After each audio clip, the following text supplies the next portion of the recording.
Hello, everybody. Dave Neal here, stand-up comic and host of Bachelor Nation News. We have a late-breaking story here on a Thursday afternoon.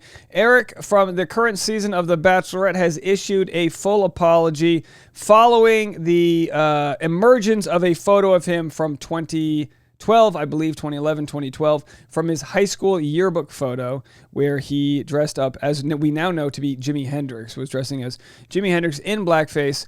And of course, we had a video about this first thing this morning. The news broke yesterday afternoon. Yearbook photo of Erich Schwer in blackface surfaces.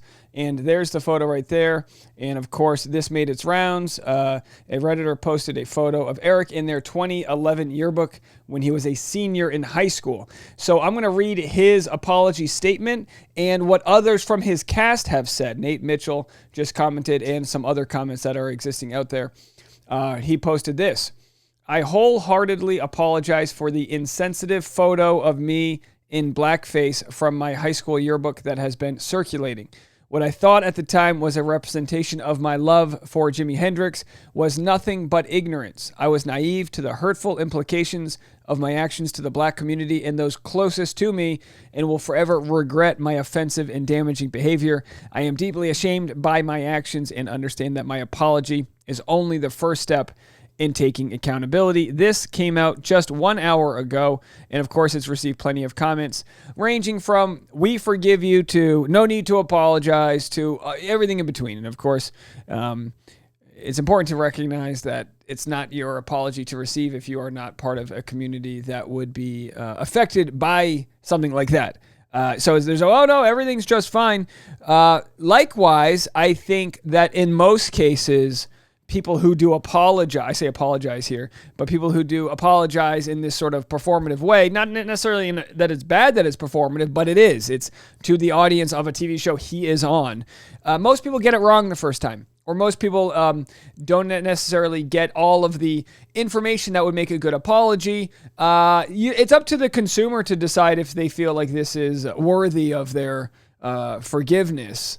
But we will read some of the comments that have been left. Nate Mitchell from the current season of The Bachelorette said, appreciate you taking ownership, bro. I can't absolve you of this, but I can attest to the man I've met, and you have been nothing less than someone who I'd consider a friend. You aren't the first person I've befriended with a similar past, and the difference is not having an attitude of willful ignorance. Your school accepting this behavior and posting this to a yearbook tells me that no peers or faculty around you spoke out to guide you away from this issue. Kids do fall victim to their environments time and time again. Continue to grow and learn from your past, and I'll continue to support you and provide advice should you need, ask for it. And of course, comments sort of that don't buy this say, oh, geez, what? He posts an apology and within 1 hour, he's a changed man. And I think it's a little bit more complicated than that. I think none of us are the same person we were 10 years ago. I've had people message me and say, hey, I went to college in 2000, or I went to high school in 2009. We knew not to do it then. And like I posted in my last video, Billy Crystal, Jimmy Fallon, Jimmy, the other one, the other Jimmy, Jane Krakowski in 30 Rock, The Office. These are heavy-hitting, big-time, like I said, Billy Crystal was on the Oscars. All took place in 2012. All did blackface. So whether it was right or not is not up for debate. It is not right. What people have wondered is, at what point did people become overwhelmingly aware that this was wrong? And Nate calls out the administration saying, how did you let this happen? How did you let this kid, senior in high school, do this? What kind of culture existed where this was out there? And people have responded with questions. Someone said, genuine question. I am absolutely not defending his actions, nor does this question apply to only him. Time and time again, I see a pattern of something very problematic being found. The public demands an apology, and when one is provided, the public always says, I don't believe you. That's not enough. How do we allow people the space to grow? Please do not interpret this as me excusing any bigoted or problematic behavior or defending this apology or any of the past ones. First of all, it's such a heated conversation that everyone is so afraid to be on the wrong side of things. I think it's nice that we have a respect, or most of us have a respect for this topic and don't want to flippantly say, hey, everything's going to be okay. Get out there. You're a good kid. Because most racist acts aren't somebody with a vindictive, angry hatred to someone. Although that can, or a type of people, that can't happen. In most cases, it's accompanied by an ignorance, some willful, some societal, some environmental, that exists within a world where we have blind spots and you just don't know where those blind spots are. So a response to this comment said this: well, first, I'd say the apology needs to address exactly what was done wrong, why it was wrong, and take full accountability. Many apologies do not meet this criteria. Most people seem more focused on trying to downplay the situation than to take full ownership. Additionally, I think we need to examine their overall behavior around the situation. Erich was actively censoring comments on his Instagram last night about this. That's not exactly the actions of someone who truly wants to take accountability. So I'll pause that. In my argument against that is, unless you've been publicly shamed, and that doesn't mean you didn't deserve it or whatever, but unless you've been in that position where you have been outcasted from society, which some people will say is the most threatening to our soul. Some will say the most threatening thing to our soul is to be ostracized. Unless you've been in that situation, rightful or not, it's hard to understand how quickly you will come to terms with what you have done wrong. That to basically say, unless you've been in this situation, it's hard to say. I know from when people try to call me out for who I followed on Instagram, which, by the way, a follow is not an endorsement. Listening to a podcast is not an endorsement. And when I was called out, which I don't think was, I don't think it was in a healthy way. But when I just dropped my wallet. When I was called out, my heart rate tripled. I immediately wanted to recharacterize what I felt was mischaracterization.